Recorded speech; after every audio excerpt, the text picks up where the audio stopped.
नमस्कार. नमस्कार. मी आज ज्येष्ठ ग्रामीण कथालेखक, ज्येष्ठ साहित्यिक, पश्चिम महाराष्ट्रातील अतिशय वास्तववादी लिखाण करणारे आणि माणसाच्या हृदयात घर करून राहणारे ज्येष्ठ ग्रामीण कथालेखक साहित्यिक श्रीयुत दत्तात्रेय पांडुरंग मानुगडे उर्फ नानासाहेब यांच्याशी बातचीत करण्यासाठी मी आलेलो आहे. साहित्यामध्ये वावरत असताना, साहित्य क्षेत्रामध्ये वावरत असताना त्यांना किती प्रसंगातून जावं लागलं आणि त्यांचं वास्तववादी लिखाण ही माणसाच्या खरोखर काळजामध्ये घर करून राहिलेलं आहे. त्यांच्या कथामधून, अनेक कथामधून त्यांचं जगणं, भोगणं, अनुभवणं हेच त्यांनी वास्तव रूपात मांडलेलं आहे. आणि ते वास्तव रूपात मांडत असताना खरोखरच अगदी अंतःकरण भरून येतं. अशा श्रीयुत नानासाहेबांची भेट घेण्यासाठी आणि बातचीत करण्यासाठी मी या ठिकाणी आलो आहे. नमस्कार नानासाहेब. नमस्कार. तुमची साहित्य क्षेत्रामध्ये वाटचाल करत असताना तुम्ही सुरुवातीला तुम्हाला कसं कशाने हे जडणघडण झाली तुमची? जडणघडण म्हणजे कसं झालं, त्यावेळेला आम्ही रानात राहायला होतो. हां वडील चतुर्थ श्रेणीमध्ये किर्लोस्करला काम करत होते. हां. गावातलं घर पडलं म्हणताना आजीनं आम्हाला रानात घेऊन गेली. बरं. मग त्यावेळेला काय, आजी गोष्टी सांगायची, आई गोष्टी आजीचं सांगायची. नाव काय? आजीचं नाव तानुबाई भाऊ मानुगडे. बरं बरं बरं. आणि आजी आणि आई ह्या मला लहान असताना गोष्टी सांगत होत्या आणि त्याचं ते प्रतिबिंब माझ्या मनावर होत होतं. म्हणजे त्यांचे संस्कार तुमच्यावर बिंबले गेले. भरपूर संस्कार हो. मिळाले मला. हां. त्याच्यातून मग मी काय करावं लागलो, त्यावेळेला ते चांदोबा एक मासिक असायचं, हां हां हां. किर्लोस्कर मनोहर एक मासिक असायचं, बरं. आणि ती शेवा किर्लोस्करांचं एक लक्ष्मणराव किर्लोस्करांच्यावरती एक संपादित केलेलं पुस्तक असायचं. हो.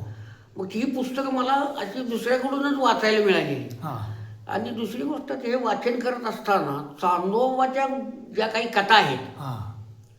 खरं तर ह्या कथा वास्तविक जीवनाशी निगडीत नसल्या तरी परंतु एक कल्पनेची झालर, हां. दंतकथा. दंतकथा, कल्पनेची झालर लावलेली अशा काय त्याच्यामध्ये काही कथा होत्या. हां.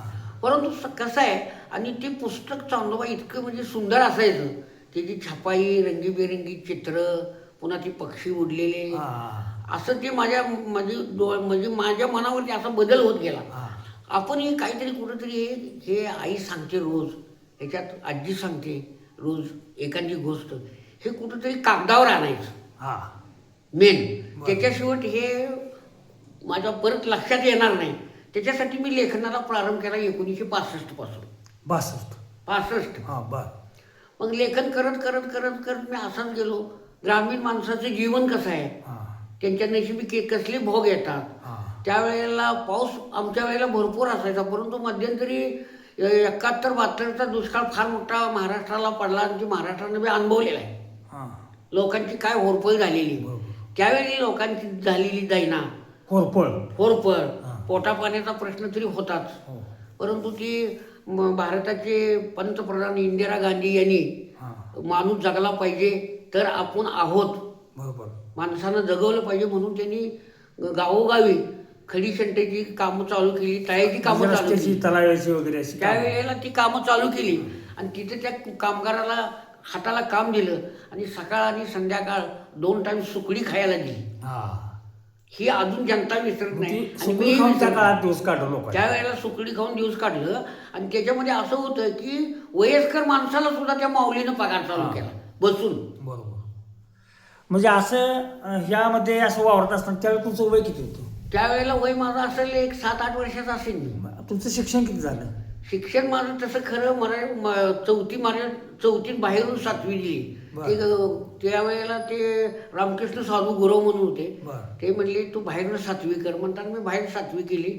ॲक्च्युली माझं 4थीपर्यंत शिक्षण झालेलं आहे. म्हणजे एवढं कमी लिखाण करून, म्हणजे एवढं शिक्षण कमी असून सुद्धा तुम्ही जवळजवळ आज तुमच्या नावावर 30-35 पुस्तकं आहेत. टोटल 52 पुस्तक होत आहेत माझी. हां. म्हणजे अजून काय प्रकाशनाच्या मार्गावर आहे. हो आहेत. म्हणजे इतकी ऊर्जा तुम्हाला कुठून मिळाली?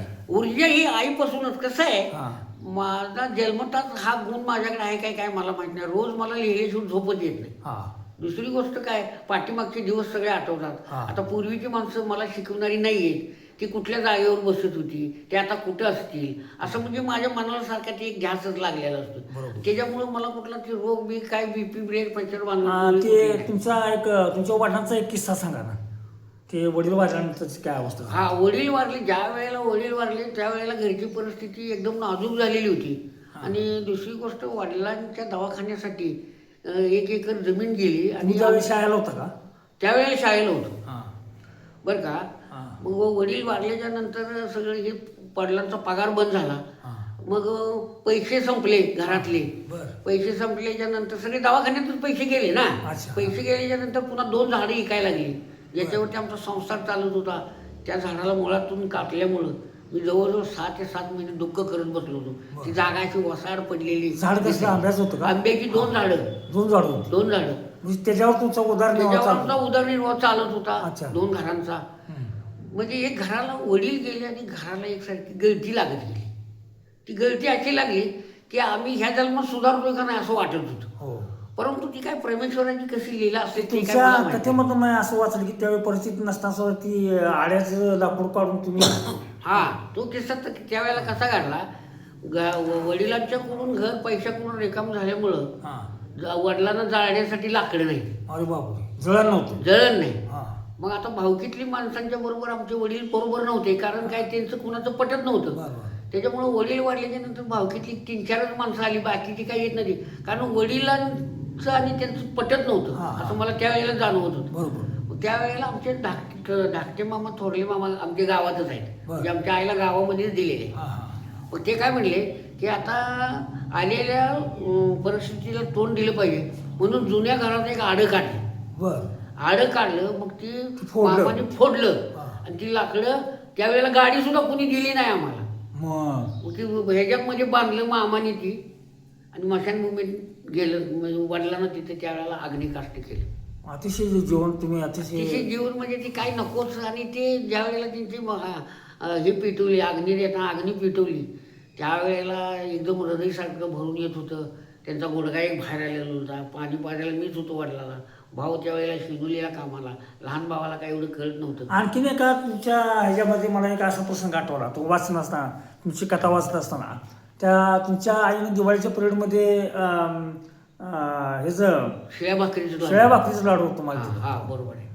तो एक किस्सा सांगा ना. तो एक किस्सा म्हणजे काय झालं होतं, त्यावेळेला तेव्हा वडिलांना पगार तरी कमीच होता. हां. आणि वडील काय करायचे, रेल्वेमध्ये काम बरोबर करायचंच नव्हते. महिन्यात 4-5 दिवसच करायचे. हां. बाकीचे काम जातच नव्हते, घरातच असायचे सारखं. त्याच्यामुळे आणि ती अशा अवस्थेत एक दिवाळी तोंडावर आली. हां. दिवाळी तोंडावर आल्याच्या नंतर मग आता घरात तरी माल नाही. हां. आई तरी म्हणत्या की तुम्हाला उद्या पहाटेचा गोड लाडून खायला घालणार. घरात तुमची माल दिवाळी नाही, काय काय कोरडी नाही. जाऊन देणार नाही. ही दिवाळी काही कोरडी जाऊन येणार नाही, आई म्हटली. आई म्हटल्याच्या नंतर मग म्हणलं, वाटलं आता हे काय करणार, आई कसं काय करेल याला. तर ती घरात तरी काही नव्हतं हे मला दिसत होतं. हां. पण माझ्या मनामध्ये काय, आई पाठच उठ म्हणत्या, कशासाठी उठ म्हणत्या, काय काय केलं नाही, काय नाही हां. पदार्थ. हां. तर अशा विचारात आम्ही सगळेजण मग 2 बहिणी आणि आम्ही दोघंजण झोपी गेलो. पण आई कावाची उठली होती मला माहित नाही. तिनं आमच्या गैरहजेरीत, पाठे उठून तुम्हाला गरम पाण्यानं आंघोळ घालून. ती नाही, ती नंतर झालं. हां. ती काय झालं की आम्ही झोपल्याच्या नंतर आईने काय केलं होतं, शेळ्या भाकरीचं तुकडं पाठीवर असं केलं होतं बारीक, सोडून. आणि ते भिजत टाकलं होतं. हां हां हां. हे आम्हाला माहित नाही ना, कारण आम्ही झोपी गेल्याच्या नंतर आई काय करते माहित नाही. तर त्याच्यामध्ये ते गुळ घालून तिनं ती लाडू बनवलं होतं. आणि ती लाडू एका डब्यात भरून ठेवलं होतं बापरे. रात्री. हां. आणि बरोबर आई त्या दिवशी झोपलेलीच नव्हती. आणि तिनं काय केलं की म्हणली, उठा उठा, दिवाळी आली, दिवाळी आली. आई म्हटल्याच्या नंतर आम्ही जागं झालो. आईनं पाणी बिणी ठेवलं होतं. आम्ही भावाने आंघोळ बिंघोळ केली. आंघोळ केल्याच्या नंतर आकाश दिवा नाही, मेणबत्ती लावली. आकाश दिवा काही परिस्थिती एकदम खालवलेली ना त्यावेळेला, असं काहीच नाही. मग पुन्हा ते आईनं काय केलं, बसा म्हणली सगळेजण. आईनं ओवाळलं, बहिणीनं ओवाळलं, आणि प्रत्येकाच्या हातावर एक एक लाडू ठेवला आमच्या. आज तुमच्या पुढं दिवाळीमध्ये आज तुमची परिस्थिती चांगली सुधारली, मुलं हो. चांगली मार्गावर लागली, हो, सगळं झाले. आज तुमच्या ताटामध्ये 5 पक्वान असतात, पाचवी पण पक्वान्न. त्या लाडवाची शेळ्या भाकरीच्या लाडूची सर हा लाडू करत नाही. हा मी माझ्या कथेत म्हटले. श्रीमंत ही इतकं वास्तववादी जीवन जगणारा हा हो. इतका 7वी शिकलेला माणूस, म्हणजे हे सगळं त्यांच्या लिखाणातून आलेलं आहे. आणि सगळ्या लोकांनी वाचकांनी ती अनुभवलेलं आहे. अनुभवलेलं आहे. तर अशा पद्धतीने मला काय सांगायचं होतं की तुम्ही ह्या लेखनाच्या क्षेत्रामध्ये वावरत असताना, साहित्यिक क्षेत्रामध्ये वावरत असताना तुम्ही गुरुस्थानी कुणाला मानता किंवा आदर्श कुणाला मानता? आदर्श माझे गुरु साहित्यातले म्हणलं तर धनगावचे माबा भोसले गुरुजी. हां, त्यांना मी ज्येष्ठ आदर ग्रामीण मानतो. कथा लेखक. हा, कारण काय त्यावेळेला ते एकदम फर्मात होते हां, आणि त्यांच्याकडून मी कथा कशी लिहायची, कादंबरी कशी लिहायची त्यांनी मला ते शिकवलं. कारण काय आई किंवा आजी गोष्ट सांगत असताना गोष्टीची सुरुवात कशी आहे, शेवट कसा आहे हे मला काही कळतच नव्हतं ना. बरं, बरं. कारण मी माझा अनुभव त्यांना सांगतो, आई अशी गोष्ट सांगते, तशी गोष्ट सांगते, गोलगप्पा कावली सांगते. तर ते गुरुजींनी संपूर्ण मला सगळा विषय ऐकून घेतला. त्यांनी कथा कशी लिहायची, कादंबरी कशी लिहायची, स्फुट लेखन कसं लिहायचं, निबंध कसा असतो, ही जे काही ज्ञान आहे हे गुरुजी मला आठवड्यातून 2 दिवस मी जात होतो गुरुजींच्याकडे सायकलवरून. त्यावेळेला रस्ता बी नव्हता. जुळेवाडी ते धनगाव. धनगाव रस्ता अजिबात बघून बारका रस्ता असायचा, गाडी रस्ता. एक ध्यास, एक निष्ठा. एक निष्ठा. आता काय ते लेखनाचं हे माझ्याकडे कसं आलं काय मला माहित नाही, परंतु ते काय माझ्या नशिबातच होतं हे बी काय मला माहित नाही. कारण काय मला पुढं जे काय घडलं ते मी माझ्या साहित्यातून तंतोतंतपणे लिहित गेलो, अजून लिहितोय. आता माझे जवळजवळ 4.5 लाखाच्या वर माझे वाचक आहे. आज जवळजवळ 68-69 वयाचे नानासाहेब जे आहेत. आता नानासाहेब मला एक असं सांगा की आजच्या नवोदित नवकवी किंवा नवलेखक यांना तुम्ही काय संदेश देऊ शकाल? यांना मी एकच सांगेन की लेखकानं सध्या वास्तव जीवनाचं लेखन केलं पाहिजे. एक. दुसरी गोष्ट, साहित्य हे कुठं लिहून ठेवलेलं नाही, हे सगळे साहित्याचे शब्द सगळे समाजामध्ये विस्काटलेले आहेत, ते एकत्र केले पाहिजे. आणि तेच पुन्हा वाटले पाहिजे. ते पुन्हा जास्त आपण जसं काही भांडवल घेतो कुठल्याही धंद्याला, तसं समाजाचं जे भांडवल आहे की ज्या त्या लेखकाने ज्या वेळेला परत केलं पाहिजे. एक, आपण जे लेखन करतो, कारण हे लेखन कुठे लिहून ठेवणं, हे लेखन समाजात निर्माण होतं. आज समाज आहे म्हणून लेखक आहे. अगदी बरोबर. समाज जर नसला तर आम्ही काय लिहू शकणार? त्यावेळची माणसं, त्यावेळची त्यांची भाषा, त्यावेळचं वागणं, त्यावेळेचा त्यांचा प्रामाणिकपणा, हे काय झालं हे माझ्या समोर असं ते घडत गेलं त्यावेळेला. त्याच्यासाठी आता त्यावेळेला वाचनालय वगैरे अशी काही नव्हतीच. कवा तरी ती कुठं तरी एक मासिक असायचं, ती कुठनं तरी मिळायचं, तो मी ती संपूर्ण वाचून काढायचा. आणि काय साहित्याचा मला कसं आहे, साहित्य हा माझा एकमेव मला श्वास आहे माझा. तो मी आत्ता ह्या वयात सुद्धा रोज 2 पोस्ट लिहित असतो. गेली जवळजवळ 10-12 वर्ष मी सोशल मीडियावर लिहितो.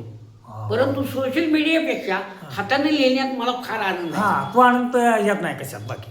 बाकीचं काय ती कसं आहे, जुनं ते सोनं आहे. अतिशय सुंदर, अतिशय महत्वपूर्ण आणि अतिशय तुमच्या जीवनाची कशी जडणघडण झाली. वाचलं पाहिजे हे महत्वाचा विषय आहे. वाचन हे महत्वाचं. वाचायचं कशासाठी, शब्द आपल्याला भरीला पडतात. बरोबर. तो लेखक काय लिहितो, आपण काय लिहितो याच्यामध्ये तुलना समजते. तो तसं काय, आपण तसं काय लिहिले, आपण असं काय लिहायचं, हे सगळे विषय झाले पाहिजे. आणि इतकेच नव्हे तर प्रत्येक गावोगावी लेखक आणि कवी एकत्र आलं पाहिजे, बसलं पाहिजे आणि साहित्याची चर्चा झाली पाहिजे. तू मोठा मी मोठा, तू जास्त पुस्तक लिहिलं मी जास्त पुस्तक लिहिली, हा विषय कुणी ठेवायचाच नाही. ह्याच्यामध्ये कमी काहीच नाही. कारण काय, सगळे आपण एकाच आईची लेकरं आहोत.